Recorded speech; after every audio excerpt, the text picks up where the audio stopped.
9월 16일 목요일 아침에 인사드립니다. 안녕하십니까? 상쾌한 아침 원주에서 출발합니다. 진행의 이예린입니다. 오늘 강원 영서 지역은 맑은 날씨를 보이겠고 금요일인 내일은 강원도 대부분 지역에서 비가 내리겠습니다. 강원 지역 오늘 오전 예상 최저 기온은 14도, 오후 예상 최고 기온은 28도입니다. 현재 원주지방 기온은 18도를 기록하고 있습니다. 오늘 준비한 소식입니다. 최근 반려동물을 키우는 가구가 증가하고 있습니다. 강원도 관광재단에서 반려동물과의 동반 관광 여행지 정보를 찾을 수 있는 인터넷 누리집을 만들었는데요. 강원 댕댕여지도 개발 소식 들어보겠습니다. 횡성 대표 축제인 횡성한우축제가 오는 10월 열립니다. 온라인 축제를 중심으로 오프라인 행사를 병행해서 다채로운 프로그램들이 준비되는데 횡성한우축제 어떻게 준비되고 있는지 리포터 코너에서 알아봤습니다. 매년 버섯의 발생이 많아지는 가을철이 되면 무분별한 야생버섯 채취와 독버섯 섭취로 중독 사고가 번번이 일어나고 있는 것으로 알려졌습니다. 추석 성무철이 다가오면서 독버섯 중독 사고 우려가 커지고 있는데요. 가을철 야생버섯 관련 주의사항에 대해서 알아보겠습니다. 9월 16일 목요일 상쾌한 아침 원주에서 출발합니다.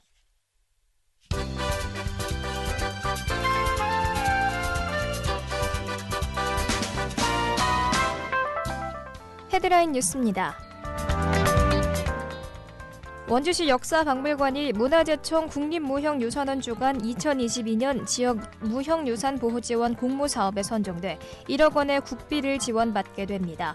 원주시 역사박물관은 총 2억 원을 들여 내년부터 원주 매진농악과 함께 무형문화재 워크숍을 통한 행정자료 기록화, 직접 찾아가는 무형유산 활동, 무형유산 관광투어, 무형문화재 웹툰 콘텐츠 제작 사업 등을 진행할 계획입니다. 횡성군이 산업통상자원부와 손잡고 대용량 스마트 급수펌프 개발에 착수해 주목됩니다. 횡성군은 올해부터 오는 2024년까지 산업부의 신규 R&D 과제로 추진하는 대용량 급수와 원심펌프 국산화 개발 사업에 참여합니다. 이번 사업은 총 149억 원을 들여 시간당 250톤 이상을 급수할 수 있는 국산 기술의 펌프를 개발하기 위해 시행됩니다. 평창군이 선진국형 휴양치유특화 관광단지 조성 사업에 총 216억 원을 투자하는 등 속도를 내고 있습니다. 평창군에 따르면 평창은 전체 면적의 80%가 산지로 형성돼 산림자원이 풍부한 대한민국 산림수도로 힐링 관광의 최적지로 남산과 장합산, 청옥산 일원을 대상으로 52억 원을 투입해 추진 중인 목재문화체험장 조성 사업을 10월 중 착공합니다. 또 올 5월 착공한 10억 원 규모의 청옥산 무장의 나눔길은 이달 중 준공 예정입니다. 지금까지 헤드라인 뉴스였습니다.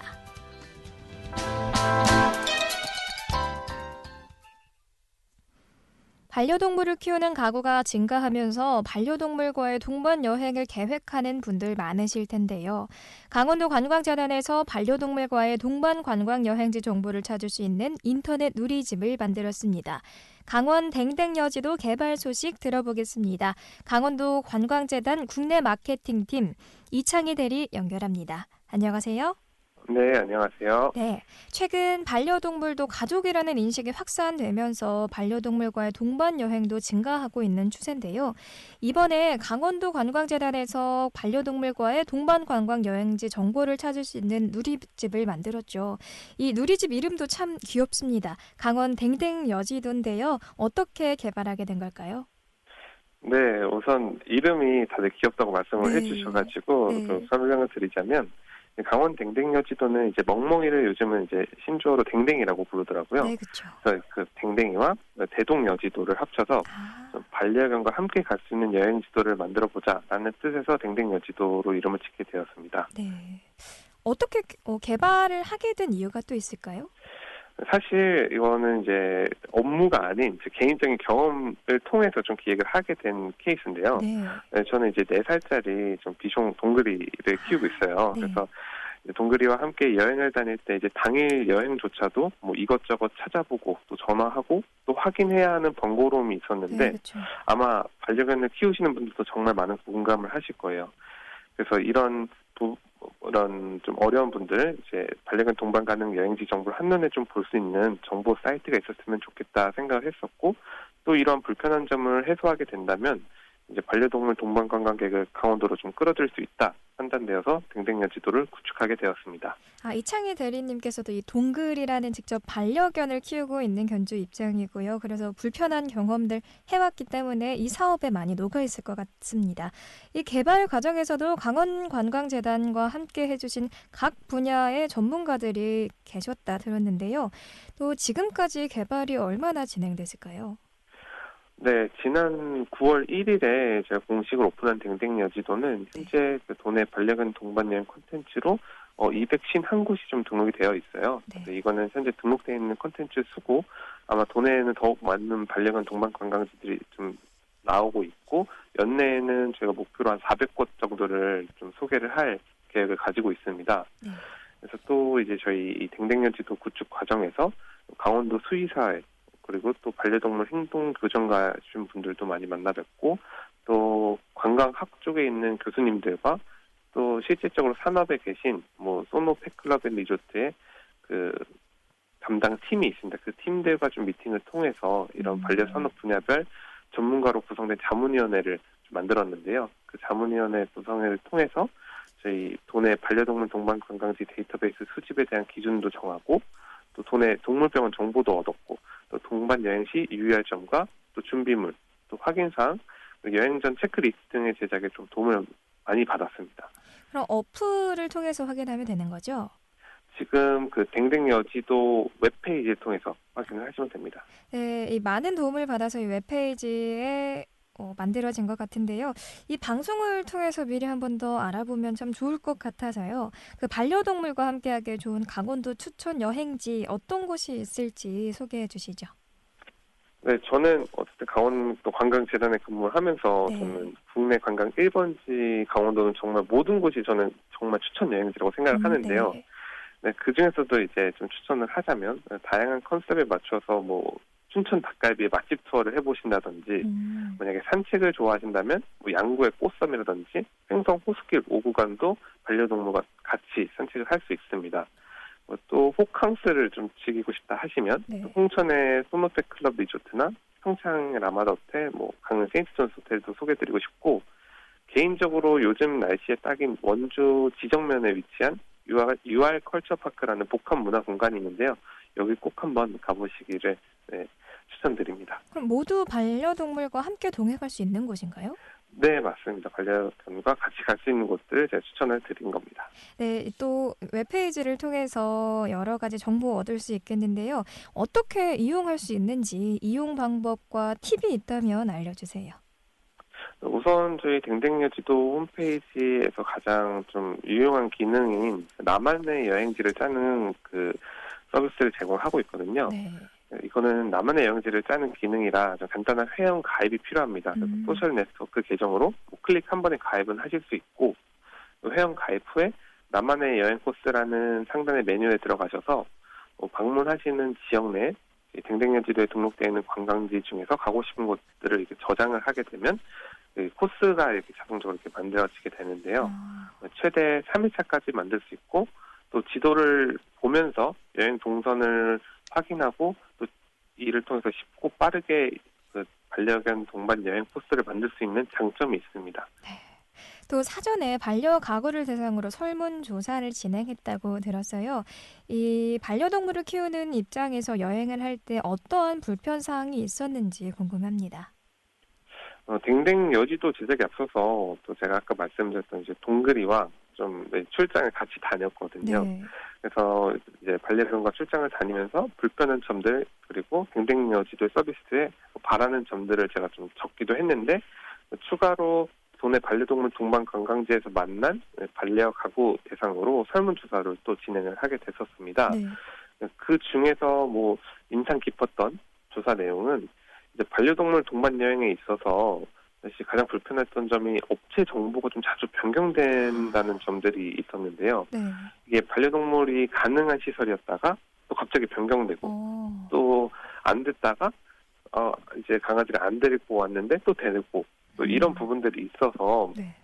좀 많이 불편하다 하셨고, 실제로 저희가 댕댕여 지도를 구축을 하면서 같은 경험도 했어요. 저희 다 콘텐츠 작성해서 이제 올리기만 남았는데 업체 측에서 저희 이제 다시 반려견을 허용 안 하기로 결정했습니다. 뭐 이런 부분들이 있어가지고 네. 이런 부분들이 정말 좀 불편하구나라고 해서 저희 댕댕여 지도 내에 댕댕여 지도 수정 요청이란 기능을 또 추가를 했습니다. 네. 그래서 댕댕여 지도 내 정보를 계속해서 업데이트 될 예정이고, 또 실제 이제 반려견 동반 여행을 기획하시는 이제 그 관광 떠나려는 이용자들이 서로도 정보를 공유할 수 있도록 그렇게 준비를 했습니다. 네, 반려동물과 함께 여행을 할 때 불편한 점을 이 댕댕 여주도를 통해서 어느 정도 보완이 가능할 것 같습니다. 또 오는 17일이죠. 내일인데요. 댕댕 여주도 이용하는 분들의 경우 이벤트 참여하면 경품이 지급된다고 하는데 어떤 이벤트인가요?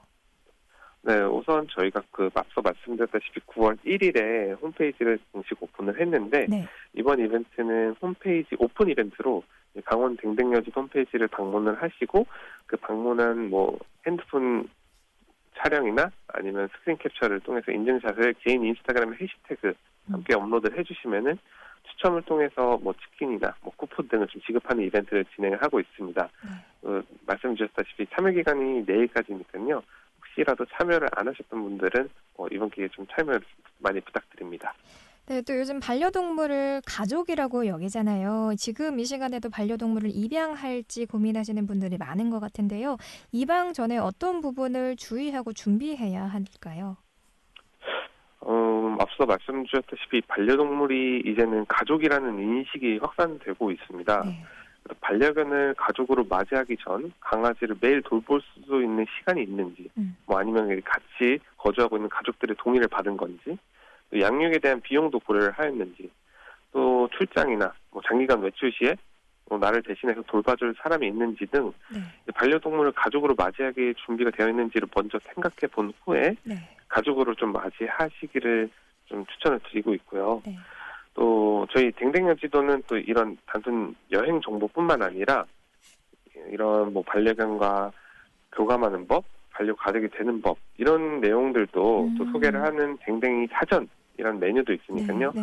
반려견이 아직은 없으시더라도 반려견을 키우실 예정이신 분들도 꼭 저희 강원 댕댕여 지도 홈페이지를 한번 방문하시고 내용을 확인하시기를 간곡히 부탁드립니다. 네, 마지막으로 댕댕여지도 운영 계획 듣고 마무리하겠습니다. 네, 강원도 관광재단에서는 이제 반려동물 동반 여행 천국 강원도가 좀 될 수 있도록 다양한 콘텐츠와 이벤트를 준비할 예정입니다. 일단 내일 오픈 이벤트는 끝나지만 또 곧바로 반려견 웹툰 작가 멍디님과 함께 강원 댕댕여지도 인스타툰을 제작하여서 좀 공개할 예정이고요. 또 강원도 관광재단 블로그에 업로드되고 있는 동그리와 함께 떠나는 강원 댕댕 여행기를 통해서 도내 반려동물 동반 관광지를 앞으로 많이 소개할 예정입니다.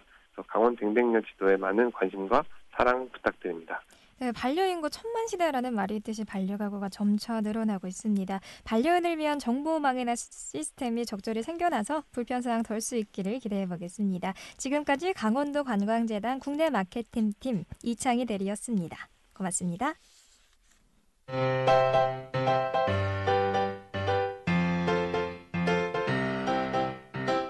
KBS 원주방송국이 유튜브 다시 듣기 서비스를 실시합니다. 매일 아침 강원 영서남부권의 뉴스와 정보를 전해드리는 상쾌한 아침 원주에서 출발합니다는 KBS 원주라디오 유튜브 채널을 통해 다시 들을 수 있습니다.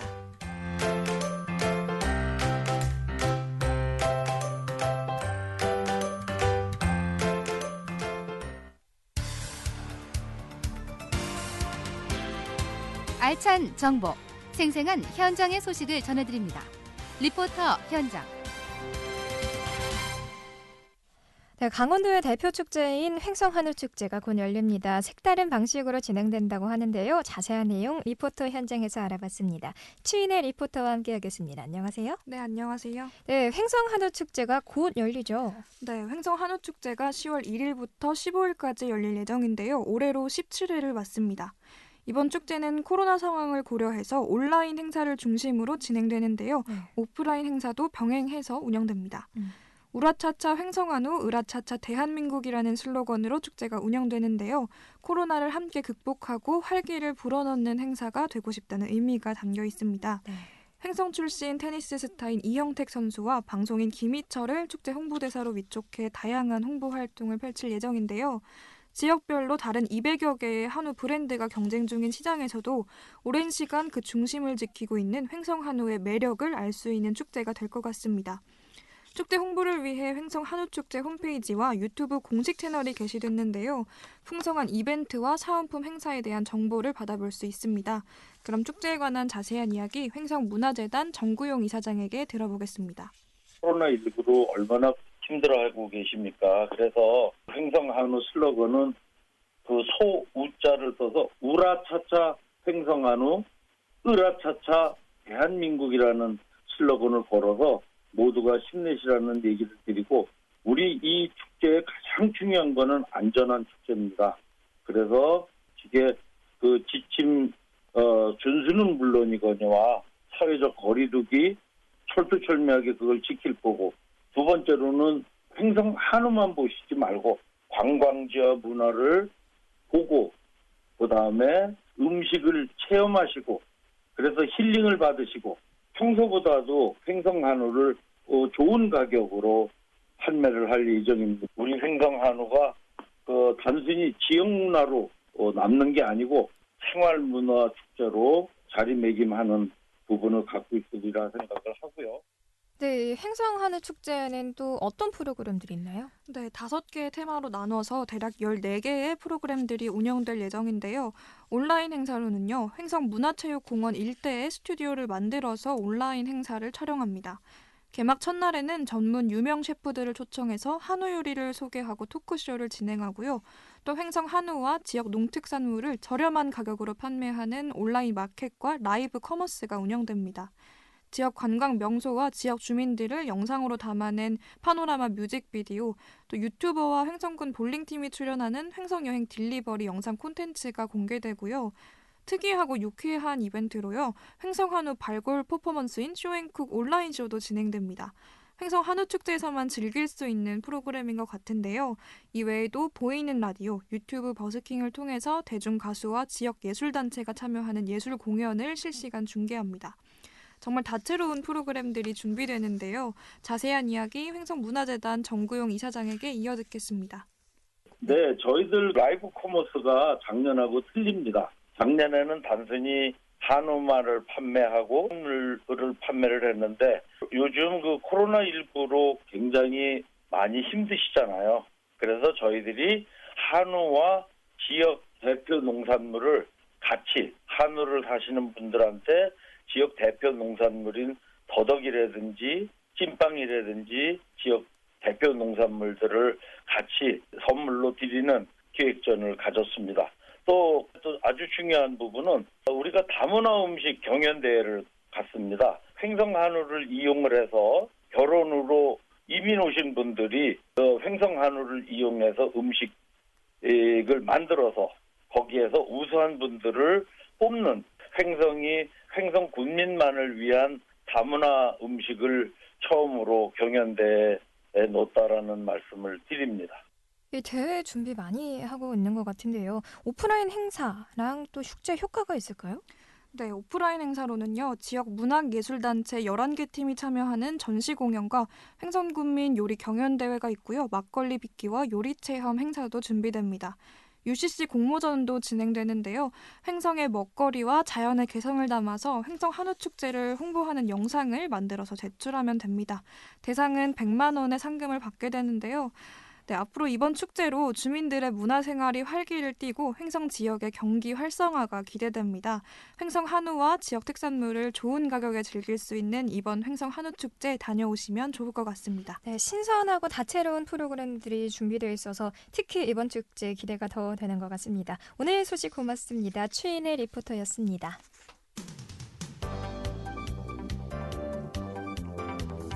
생생한 현장, 유익한 생활 정보를 전해드리겠습니다. KBS 원주라디오 상쾌한 아침 원주에서 출발합니다를 함께하고 있습니다. 야생버섯의 계절이 돌아왔습니다. 매년 버섯의 발생이 많아지는 가을철이 되면 무분별한 야생버섯 채취와 독버섯 섭취로 중독 사고가 빈번히 일어나고 있는 것으로 알려졌습니다.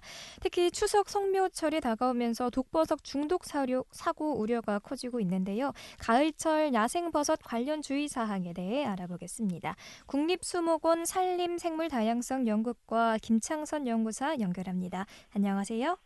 네, 안녕하세요. 네, 쾌청한 날씨로 야외 활동이 참 많아지고 있죠. 이 가을에 독버섯에 대한 주의가 필요하다고 하는데요. 자세한 이야기에 앞서서 우리나라에는 어떤 종류의 버섯이 있는지 먼저 들어보겠습니다. 네, 우리나라에는 약 2,059종의 버섯이 있는 것으로 알려져 있습니다. 네.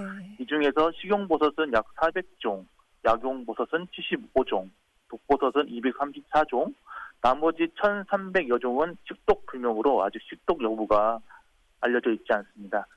네, 근데 또 독버섯으로 인한 중독 사고가 가을철에 많이 발생하는 걸로 알고 있는데요. 최근 5년 동안 독버섯에 의한 중독 사고 현황은 어떻게 됐을까요?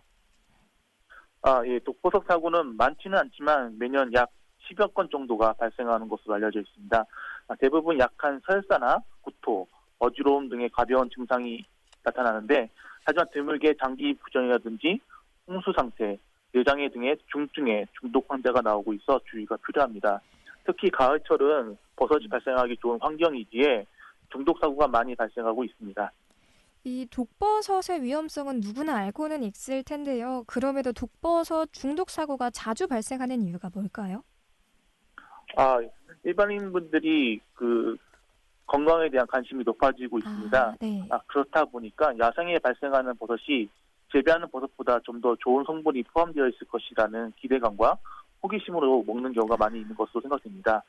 그리고 민간요법으로 약용버섯이라든지 환각작용이 있는 버섯을 일부러 찾아 먹다가 발생하는 경우도 더러 있습니다. 더욱이 잘못된 버섯 상식에 의존하여서 식용 약용버섯이 아닌 독버섯이나 식독 불명으로 알려진 정도를 먹게 되는데요. 한 예로 곤충이 일반인 분들이 잘못 알고 있는 상식 중에 곤충이나 동물이 먹은 건 괜찮다, 아니면 화려한 것은 독버섯이다 라는 상식들이 퍼져 있는데 모두 사실이 아니니까 조심하셔야 합니다. 말씀하신 것처럼 정말 화려한 건 독버섯이고 그렇지 않은 건 먹어도 된다 이렇게 알 것 같은데요. 식용버섯과 독버섯은 어떻게 구분할까요? 따로 구분할 수 있는 방법은 없다고 보시면 되겠습니다. 네. 각각의 버섯이 갖고 있는 특징을 알고 계셔야 하는데요. 그 버섯이 저희가 탐정을 예로 든다고 하면 탐정들이 여러 가지 증거들을 가지고 범인을 추적하지 않습니까? 네.